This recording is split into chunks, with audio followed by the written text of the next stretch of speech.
dragonfly with Eric, or with Daisy, your spots. Daisy, are you ready? Here we go.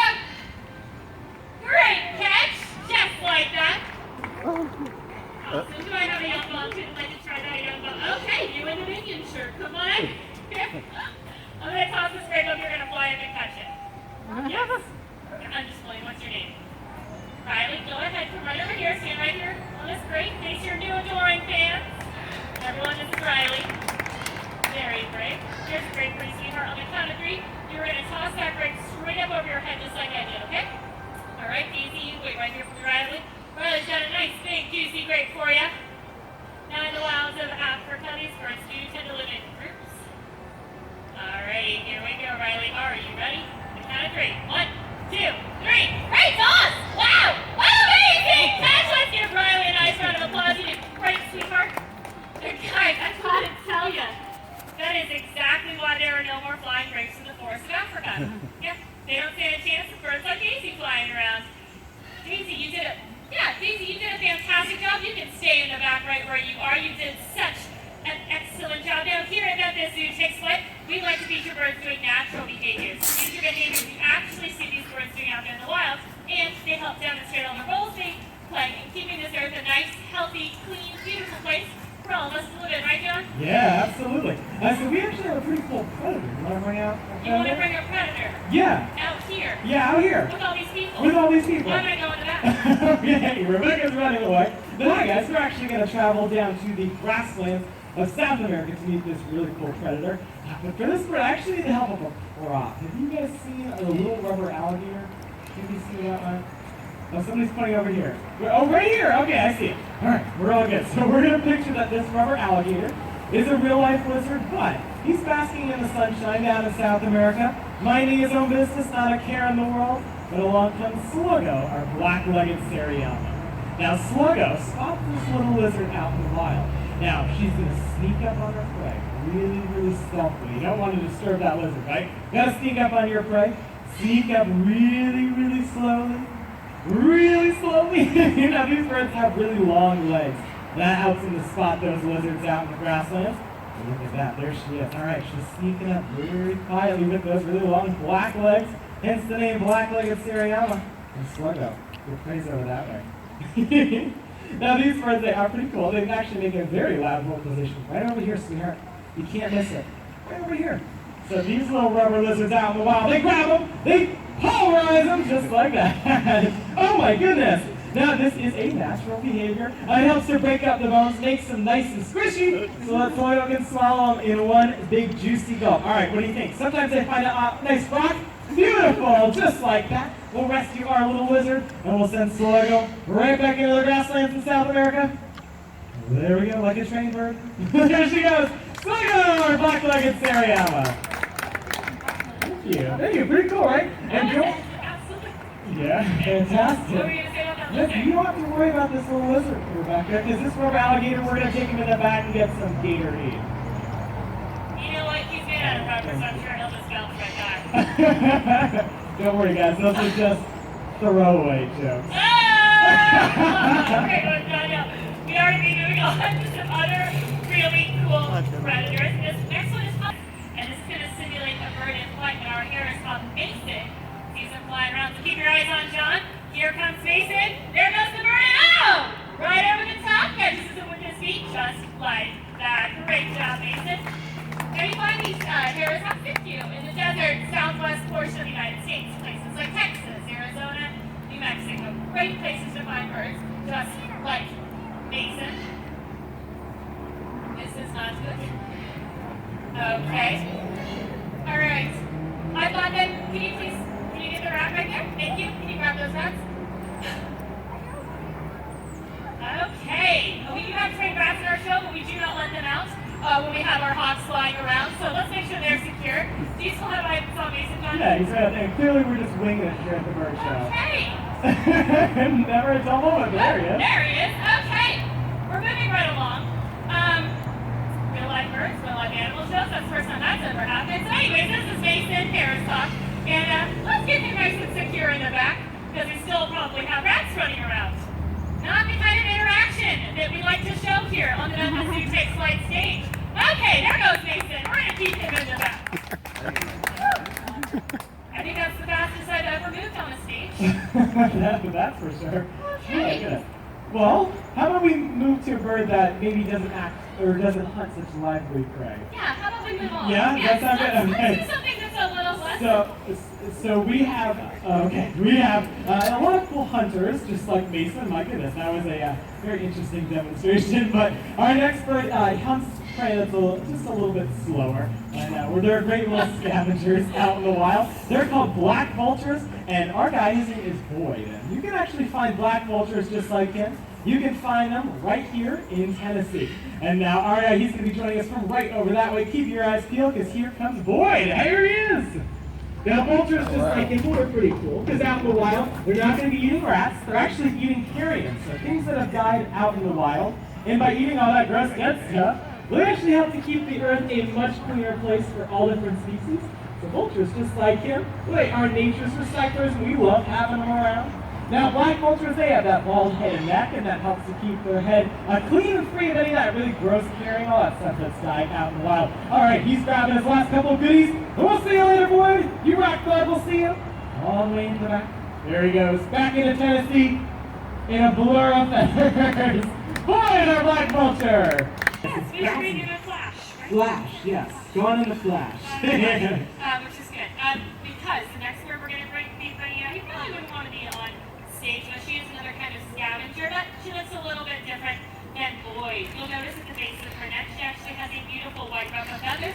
That ruff of feathers keeps her nice and warm, because you find these birds way up high in the Andes Mountains of South America. Now, up here in those mountains, it can get pretty chilly, especially because this bird lives right on the cliff edges, so she wants to be able to tuck that head and neck into those ruff of feathers. Everyone, here she is. This is C. C is our Andean condor. Now, Andean condors can boast an 11-foot wingspan. They can weigh in up to 20 pounds, which makes them some of the largest flighted birds. C, sweetheart, you were fantastic. Maybe we should name you something else, C, because you were really fast today.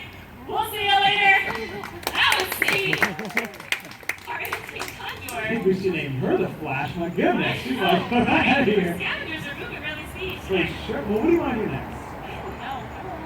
A little frazzle? Well, how about, you know what? Let's do some training. Yeah, let's give you a break. Let's give you a break. All right, Let's have someone else come on up. Yeah, actually, so for this part that we've been working on, we actually need the help of somebody who wants to come on up to be a trainer for a day. Anybody out there trainer for a day? You're right there on the blue bathing suit. Yeah, come on up here, sweetheart. What's your name? Abby? Yeah? All right, Abby, you're going to have a seat right here on this bench. I'm going to talk you through what's going to happen. We're going to have a beautiful southern ground hornbill. So remember our Daisy, that really small trumpeter hornbill? We're going to have one of her cousins come on out here. He's actually going to fly all the way out there to Rebecca. See what she's waiting on? All right. And then he's going to be flying right back here to stage. When that bird lands on that stump behind your head, all you have to do is nice underhand toss this straight right into his mouth. All right, Abby, you look ready. Yeah, don't worry. It's close, but he very rarely misses. I'm teasing you. He never misses, but let's meet him. His name is Sebastian. Sebastian's a type of bird called a southern ground hornbill. And like I said, they are a relative of Daisy, who we met before, but Abby, this bird looks just a little bit different. All right, and here he is. He's making his way on out here. This right here is Sebastian. And as their name suggests, they spend the majority of their life on the ground. They eat all sorts of different stuff. Small mammals, lizards, heads up, miss! And even snakes. All right, Abby, if you want to have a seat for me, have a seat, because that bird's going to be flying right over the top of your head. When he comes here, I'll tell you what. All right, Abby, if you want to stand up on that growl right there, nice, easy underhand toss, just like that.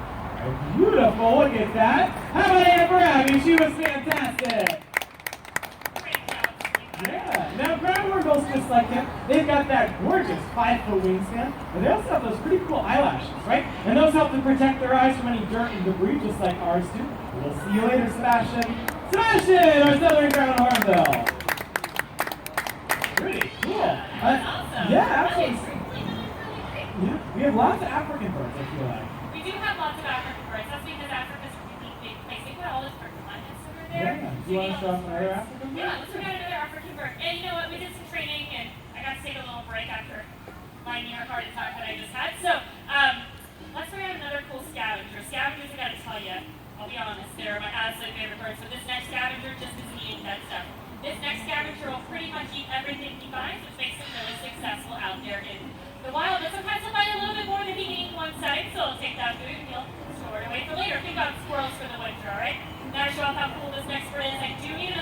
volunteer, but I need an adult with a dollar bill. Are there any adults with any dollar bills left out there? I know it's been a long day for Sue. I understand. Any adults with a dollar bill today? If not, maybe we can get a dollar bill from the back. Let's get a dollar bill from the south end back there, and then is there anybody that wants to volunteer? Oh, you actually do have a dollar bill back there? Do you want to volunteer, ma'am? But you don't want to volunteer. You know what? We're going to bring one from the back. Does anybody else want to volunteer? Oh, you got one right there! Perfect! Okay, we do need an adult though for this one, so if you'd like to volunteer, that's great. Okay, now, crows and ravens are some of the smartest birds that you can find out there, but this, she found a dollar. But this crow, his name is Viper, and Viper's a pie crow, like you said, he is from Africa, he is a kind of scavenger. Now, go ahead and take that dollar bill and fold it in half for me. Fold it one more time, and then I just need my bird. Viper, you want to come on out here? She's got a dollar bill, she's being also very patient. Yes. He's thinking about it. He's in hair and makeup. Okay. Yes. The birds have to look beautiful, and I don't blame them. Okay, now go ahead and stand up and hold that dollar bill straight out to your side. Alrighty. What do you do when you find dollar bill Viper? You fly out, you land, you take that dollar bill and store it away for later. Great job. Thank you so much, Viper. Thank you for coming to the show and giving me your last dollar that you had. I appreciate it. Okay, you have a great day. Alright. Anybody got $20? Show's going so well. Okay? No, I'm just kidding. Go ahead and stand back up. You're going to hold your arm out to the side with your palm facing the sky. When he drops the bill off, just wrap your fingers around it before it blows away, okay? Alright. It's time to return this dollar, Viper. Right in the palm of the hand. Right there. Go ahead and grab it. Big round of applause for our very great volunteer. Viper, you were fantastic. We'll see you later, buddy. All the way to the back. That was Viper, our pine crow. Is it a little dirty? Yeah, we got a little food on it. That's okay here. Wipe it off for you. Oh, this is it. It's not actually kids. What this is food. Yes, he just left you a little treat. Thought you might want to share with us today. Yeah, there you go. You got a little bit on you? Let's get that off you. There you go. Let's give our volunteer another round of applause. He did great. Viper just wanted to share with you today. Now, here's the thing about bird populations out there in the wild. They're actually on the decline, right, John? Yeah, for sure. They're struggling with all sorts of different things. Pollution, habitat loss, and even poisoning. Yeah, but there are simple things that you guys can do to help save birds just like the one that you met, and actually all the ones that you saw during this show. And a couple of new ones as well, too. At the end of this show, we're going to have a raven on top of that box. And that raven will take any of the paper money that you brought with you and actually put it right there in that box for you. And now all the donations that we raised this summer, well, they go to two different organizations. They help black-footed penguins out in the wild because they're struggling really badly. And they also go to support beautiful parrots just like this one looping overhead with the World Parrot Trust. Now they're an organization that helps parrots and their habitats all over the world. Now the one that was flying around before is called a blue-throated macaw, and that one, her name is Dale. And blue-throated macaws, there's only about 150 of them left in the wild, so they're having a really tough time out in the wild, but thanks to the World Parrot Trust, they're actually re-releasing about 40 of those macaws back into the wilds in Bolivia at the end of this year. So all of those donations that we raise, they go to help birds struggling out in the wild, because a lot of them are, unfortunately. Isn't that right, Rebecca? Yeah, it's definitely tough out there for all different animals. Yeah. Sure. Yeah, absolutely. So here's the thing, guys. Whenever you help a specific species out there in the wild, you're going to help all the other critters that live in the same habitat as that. So if you help Dale, you're going to help all the other parrots that live in the rainforest. Now, speaking of other parrots in the rainforest, has anyone ever heard of a parrot that's learned to talk before? Parrot that's learned to talk? Well, not good. Okay, you two. Perfect. Okay, well, for the rest of you, you're in for a treat. We're going to be bringing out a really cool parrot that has learned to do quite a lot of mimicking. Because these parrots are not talking like you and I are talking, they're copying or mimicking sounds they hear in their environment. So, parrot out there in the wild, they're going to copy the sounds of their flock mates and their parents, okay? Bring the same parrot into your home, they're going to start to copy or mimic things you say, maybe things on the TV or the telephone, and that's when the mimicry starts to sound a whole lot like talking. Now, all parrots do have this amazing ability to mimic, but they don't all necessarily have the desire to do so. So tons of people go out to the pet store, get themselves a parrot, take it home, never says a word. Unlike this little cutie that's coming out, her name is Keto, and Keto's a type of parrot from Central and South America called a double yellow-headed Amazon parrot. Now, if I wasn't already out of breath, whatever this happened today, I am now have to say that incredibly long name, but Keto, you want to make an appearance out here? And Keto, I'll let you know, I think there can be a little bit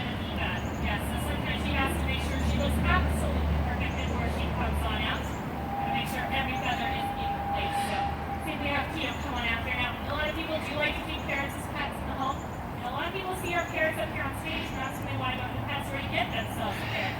But here's the thing about parrots in the home. They actually make really challenging pets. They can bite incredibly hard. That thing on the front of their face, it's just a very sharp, incredibly strong mouth cracker. Yes. They can scream really loud, and they typically tend to like to scream at sun up and sun down, so that's really nice when you're trying to sleep. And they can live to be really old. Little bird like Tito here can live to be over 40 years old. So we don't recommend parrots as pets in the home, but we love having them out here on stage so that you guys can see all the beautiful birds and all their really amazing natural behaviors that your conservation dollars go towards. But let's get back to Tito. I'm glad you decided to join us. You look absolutely fabulous, sweetheart. Yes, you look very pretty. But in case you forgot, or you didn't remember that little name I said before, everyone, this is Tito, and Tito is a No, and Annabelle. Yes, she is. Great job, Tito. Now, Tito, we know that we were kind of rude. I'm sorry. I'm still a little frazzled by everything that's happened. You should have probably started out with greeting. Hello.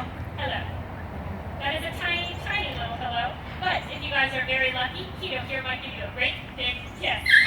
Yeah. That is a very nice kiss, Tito. Now, Tito here has actually been in zoos all over the country. And in those zoos, she's picked up on a ton of animal sounds. So here at the Memphis Zoo, we really like to go to the top of the birdhouse right over there and visit Tito's favorite birds from Australia, called the kookaburras. Oh, yeah. That was a very strange kookaburra. Sounded more like a kitty cat. You want to do your kookaburra? Oh, yeah. She wants to do her kitty cat today. I think she's trying to tell me something. She likes the kookaburras, but they're definitely not her favorite. Her favorite place to go in the zoo is up to cat country to visit the big, scary tigers.